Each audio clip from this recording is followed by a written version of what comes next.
मुख्यमंत्री से की शहर में नई लोहा मंडी बनाने की मांग। कंपनियों का ऑनलाइन ऑर्डर बुक करने से भूखमरी की कगार पर लोहा व्यापारी। सरकार लोहा व्यापारी को दे पेंशन, स्वास्थ्य बीमा और शस्त्र लाइसेंस। आगरा लोहा व्यापारी एसोसिएशन की ओर से दालवाटी और साधारण सभा की बैठक का आयोजन शनिवार को दयालबाग स्थित द ग्रांड सेलिब्रेशन रिसोर्ट में किया गया। अध्यक्ष मुकेश अग्रवाल ने कहा कि साधारण सभा की बैठक में जिले भर के व्यापारियों ने लोहे के व्यापार में आ रही मंदी, जीएसटी में एसआईबी की टीम का व्यापारियों के प्रतिष्ठान पर पहुंचने तथा ऑनलाइन ट्रेडिंग से प्रभावित होते व्यापार पर मंथन किया। लोहा व्यापार पिछले 6 माह से अस्तित्व की लड़ाई लग रहा है। बड़ी कंपनियों के सीधे ऑनलाइन ऑर्डर बुक करने से लोहा व्यापार से जुड़े मजदूरों और व्यापारी पर भूखमरी का संकट गहराता जा रहा है। कंपनियों को व्यापार और व्यापारी के हित में ऑनलाइन व्यापार को बंद करना होगा। महासचिव दिनेश अग्रवाल ने कहा कि जीएसटी से व्यापारियों के उत्पीड़न पर अंकुश लगाया जाए। सरकार का कहना था कि 1 लाख करोड़ का कर संग्रह हो जाएगा तो जीएसटी में व्यापारियों को राहत देंगे, पर ऐसा कुछ भी नहीं हुआ, बल्कि आए दिन छोटा व्यापारी विभागीय समस्या से ही जूझता रहता है। लोहा मंडी अत्यधिक भीड़भाड़ वाले इलाके में होने की वजह से बड़ा व्यापारी बाजार में नहीं आता है। शासन व प्रशासन का इस ओर कोई ध्यान नहीं है। मुख्यमंत्री योगी आदित्यनाथ से व्यापारियों के लिए आगरा में नई लोहा मंडी की स्थापना की मांग करते हैं, जहां पर भारी वाहनों के आवागमन में कोई असुविधा न आए। कोषाध्यक्ष राकेश कुमार गोयल ने कहा कि लोहा व्यापार भारी रुपयों का व्यापार है, इसमें व्यापारी को कोई सुरक्षा नहीं दी जाती है। अतः व्यापारी को सुरक्षा की दृष्टि से शस्त्र लाइसेंस दिए जाए। करदाता व्यापारी को आजीवन पेंशन की व्यवस्था सरकार करे। व्यापारी के स्वास्थ्य के लिए उद्यमी स्वास्थ्य बीमा दें। इस अवसर पर वरिष्ठ उपाध्यक्ष नरेंद्र मंगल, अंजुल जैन, संजय गोयल, आशीष अग्रवाल, मोहित गोयल, सिद्धार्थ जैन, गिरीश मंगल, विपुल जैन, मनोज जैन, पदम अग्रवाल, पवन गोयल, रामसेवक गोस्वामी, उमेश अग्रवाल, नवीन अग्रवाल, योगेश अग्रवाल, शिवम अग्रवाल, गिरीश गर्ग आदि मौजूद रहे।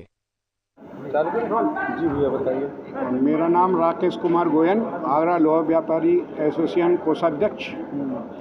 ये जो आज आम सभा हुई है, किस तरीके की चर्चा हुई है, क्या बातें उठी और व्यापार के दौरान आप लोग किस तरह की परेशानियां फेस करते हैं? हमें व्यापारियों की जन समस्याओं को, जीएसटी के जो भी त्रुटिपूर्ण समस्या आती हैं उसमें हम जीएसटी अधिकारियों से मिलकर ज्ञापन भी देते हैं, और कोई भी समस्या आती है आधी रात पर हमारे एसोसिएशन पदाधिकारी तुरंत एक्शन लेते हैं और जीएसटी वालों पर हम त्रुटिपूर्ण से उनका सम्मान करते हैं और हमारी सुनते भी हैं जीएसटी अधिकारी और बाकी अध्यक्ष जी हमारे। लोहा व्यापारी एसोसिएशन, जैसा कि सभी लोग जानते हैं कि हमारी आगरा लोहा व्यापारी एसोसिएशन साल में 2 बड़े कार्यक्रम करती है। उसी के तहत आज दालबाटी का आयोजन रखा गया है। इस आयोजन के अंदर हमने आगरा और आगरा के आसपास से सभी आए हुए हमारे सभी व्यापारी बंधुओं का दालबाटी के लिए उनको आमंत्रित किया है। आज हमारी आम सभा की बैठक हुई है, जिसके अंदर हमने पूरी साल का ब्यौरा रखा है कि व्यापारियों की क्या क्या समस्याएं और उन समस्याओं को हमने मंच के माध्यम से किस प्रकार उठाया है। हमारी एसोसिएशन द्वारा क्या क्या सामाजिक क्षेत्र में कार्य किए जाते हैं, उसके लिए हमने आम सभा में सब बताया है, और भविष्य में हमारी क्या क्या योजना है जो आगरा व्यापारी एसोसिएशन अपने व्यापारियों को लौटाएगी, उस पर विचार विमर्श हुआ है। बैठक के माध्यम से मुकेश कुमार अग्रवाल, अध्यक्ष आगरा लोहा व्यापारी एसोसिएशन। आज जो हमारा दालबाटी का कार्यक्रम है, ये दालबाटी का कार्यक्रम नहीं, हमारा जिला सम्मेलन है। एक तरह से पूरे ज़िले से हमारे व्यापारी आते हैं और ज़िले से व्यापारी जो आते हैं उसमें बैठकर विचारों का मंथन होता है। व्यापारियों को क्या समस्याएं आ रही हैं, उनके क्या निदान हैं। जैसे आज एक बहुत बड़ी समस्या व्यापारियों सामने आई, पूरा व्यापारी समाज बिखरा हुआ है।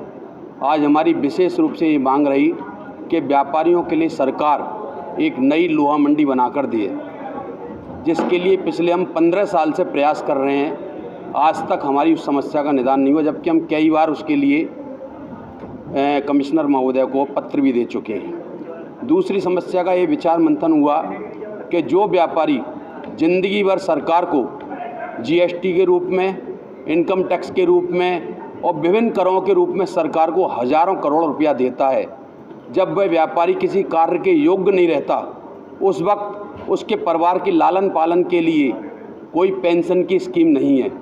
आज सरकार एक बार विधायक बन जाए और विधायक बनने के बाद ज़िंदगी भर उसको पेंशन मिलती है, और जो व्यापारी ज़िंदगी भर टैक्स देता है उसके लिए कोई पेंशन नहीं। सारी सरकार एक सी हैं, कोई भी सरकार व्यापारी का हित नहीं चाहती। इसका हम पुरजोर विरोध करते हैं और सरकार से मांग करते हैं कि व्यापारियों के लिए कुछ कल्याणकारी कार्य कराए जाएं।